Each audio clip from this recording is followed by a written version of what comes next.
My name is Chris Daboul. I'm the founder of Esper Lux, coming to you live from Dubai Watch Week. Ahlan wa sahlan. This incredible show organized by Ahmed Siddiqui and Sons and the Siddiqui family. Joining me today is Pierre Jacques, CEO of De Bethune, and Denis Flageolet, the co-founder of De Bethune. We're super excited to be looking at the DBD Evergreen and also talking about this incredible show.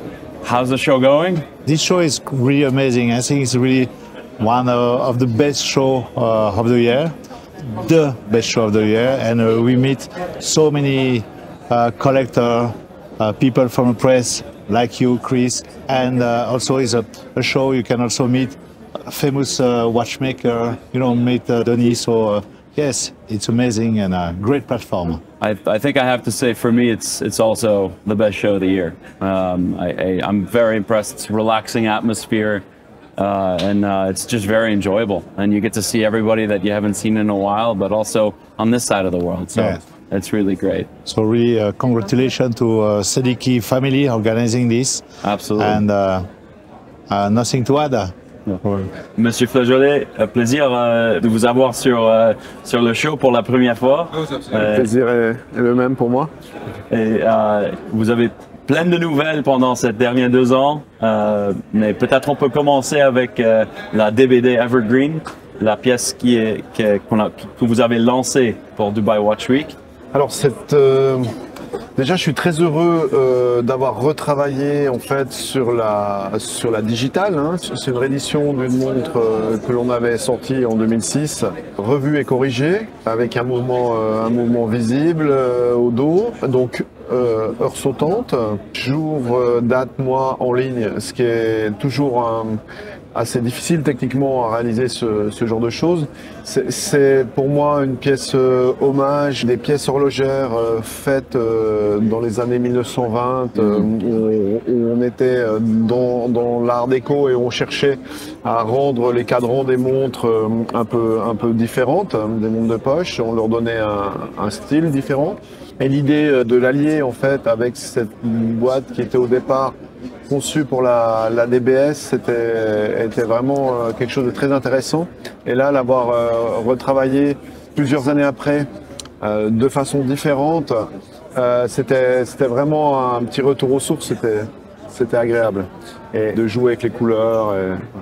Et cette fois-ci, c'était en titane poli. Alors, la dernière fois qu'on a discuté à propos du titane, tu m'as parlé, vous avez parlé du titane comme c'était un homme, c'était une personne que vous faites la guerre. Oui, c'est la guerre pour polir le titane. Alors maintenant, on commence à s'apprivoiser un peu, donc ça va mieux. Mais oui, effectivement, le fait de faire cette pièce en titane, c'est vraiment un défi. Elle a des formes difficiles. Elle a une carrure qui est vraiment très droite, très alignée. Et donc le titane, il veut bien se laisser souvent polir dans des formes. Ça va assez bien, mais dès qu'on est sur quelque chose de plat, de rectiligne, c'est très difficile. Le titane, en fait, si on est un peu trop brusque avec, il va s'arracher, il va créer ce qu'on appelle dans le métier la plure d'orange, des petits trous. Il va plus être... Enfin voilà, si on arrive à bien le polir, comme on a là, c'est magnifique. Ouais. Mais ça peut être terrible aussi. Donc, ouais. Donc voilà. Et c'est vrai que maintenant, ça fait depuis 2006 aussi que je joue à polir le titane. Et maintenant, on a commencé à mettre au point la manufacture vraiment des techniques qui vont très bien. Et on peut commencer d'être à l'aise à réaliser une boîte comme celle-là en titane. Ce qui m'impressionne aussi de cette pièce, le cadran vert, c'est que ce cadran n'est pas complètement vert tout le temps, c'est que ça change la couleur en dépendant de la lumière. Voilà. Alors c'est le grand jeu du décor, de ce type de décor de côte sur le cadran, c'est qu'en fait on va toujours avoir des teintes différentes, un reflet de lumière différent. Et donc on peut être soit dans un vert sombre, soit dans un vert clair, ça donne un peu l'impression d'être dans la nature. Ouais. Evergreen. Voilà, Evergreen. Un tout petit rappel, on a été avec la première DBD digitale, on a été les premiers à faire une décoration horlogère sur le cadran à l'époque, Ouais, en 2005. Et là, c'est super intéressant avec les progrès des mises en couleur, de le jouer maintenant avec d'autres couleurs. C'est une pièce magnifique. Félicitations. Merci. Pour moi, c'est une de mes pièces favorites.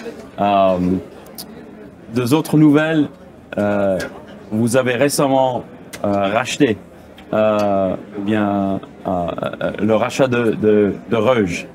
Qu'est-ce que vous envisionnez pour les prochaines quelques années de cette collaboration, de ce rachat de reprise avec Rouge? Alors la reprise de Rouge, déjà il y a une certaine importance. Rouge est vraiment la dernière marque suisse à réaliser des auto-chanteurs, des boîtes à musique. Donc on est dans ce qu'on appelle la mécanique d'art. La mécanique d'art a été reconnue comme un patrimoine mondial immatériel il y a 2 ans par l'UNESCO. Pour moi, il y a vraiment un vrai sens déjà, qui suis très attaché au métier, qui s'est très attaché au savoir-faire, un vrai sens de non seulement sauvegarder des savoir-faire, mais les faire évoluer, puisque c'est le but. Quand on fait une sauvegarde comme ça, c'est pas juste pour garder figé les choses, c'est vraiment pour évoluer les savoir-faire, pour proposer des objets plus dans notre univers, dans notre monde. Et à mon avis, autour des musiques, autour des automates, il y a vraiment beaucoup de choses à faire.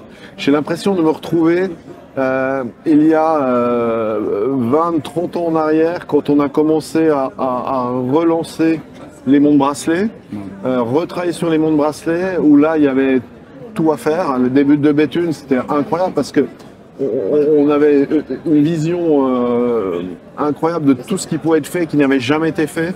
Et je pense que pour les objets de mécanique d'art tels que ceux qui peuvent être faits chez Rouge, en fait, c'est la même chose, c'est la même passion. Alors peut-être la formule de Béthune, c'est la tradition et le savoir-faire, mais pour l'avenir, qu'est-ce qu'on peut faire avec l'avenir, avec les nouveaux matériaux, etc. Voilà, mais exactement, en fait, c'est d'avoir un sens. Moi, quand on me demande qu'est-ce que c'est que la tradition, pour moi, je dis toujours dans l'horlogerie, la tradition, c'est d'innover.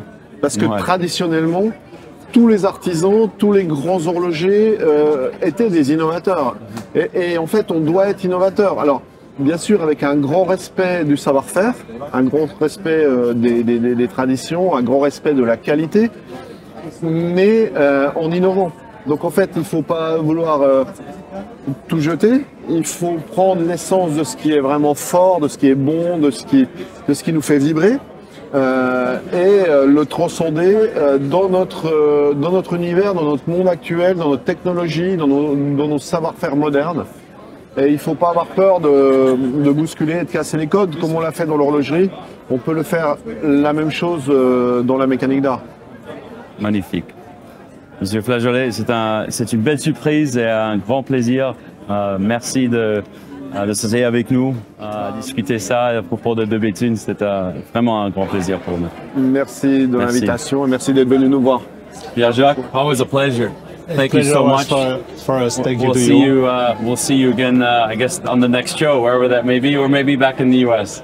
For sure, Chris. Thank you very much, and thanks to Esperlux. Thanks again for joining us. Don't forget to subscribe to our YouTube channel for all new upcoming content.